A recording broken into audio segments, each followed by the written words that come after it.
नमस्कार गाववाल्यांनो. तर सगळेजण तुम्ही विचारत होता की जुनी गाडी खाया. तर आज या व्हिडिओतनं तुमका याच उत्तर मिळत. तर डबो घेतल्याने सरळ येऊन पोहोचलो तो नांदगाव टिट्यावर. पाऊस भरपूर लागत होतो. गाडी लावली साईड ठिकाणी म्हटलं जराची चाय पिऊया. तर चाय पियालंय तोपर्यंत इलो रियाजबाई बरोबर आपल्या साईटवर इले. तर ही आपली अशी गाडी लागलेली या पाणीयाक आणि 2 टाक्यो टाकलेले आहेत गाडी आहेत. आणि या बोवाड्यांची गाडी रियाजबाई चालवतात. त्यानंतर साईटवर मस्तपैकी नाश्ता होता. त्यामध्ये नाश्ता खाऊन घेऊया. नाश्ता खाल्ल्यानंतर काम काय नव्हतं कारण पाऊस तर भरपूर होतो. आणि त्यानंतर म्हटलं रियाजबाई बरोबर मी चाललं आहे साईटवर.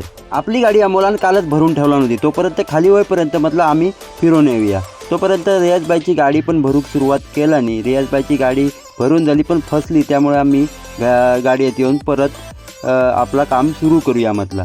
त्यानंतर माका पाठवला आणि फोंड्यात, कारण फोंड्यात लेबर का पाणी देवचा होता. रियाजबाई जाणार होतो पण गाडी त्याची फसल्यामुळे तो थंयच थांबलो. ते मी गेले. जसं फोंड्यात जाऊन पोचले ना तसं माझा मित्र पुष्पक भेटलो. ते काय घेतलंय चल म्हटलं गाडी खाली करून येऊया.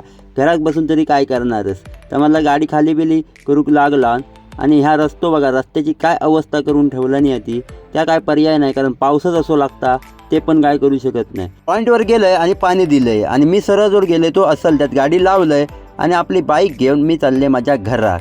तर कशी वाटली व्हिडिओ आवडली तर व्हिडिओ लाईक शेअर कमेंट नक्की करा. आता भेटूया पुढच्या व्हिडिओमध्ये. तोपर्यंत बाय बाय टाटा.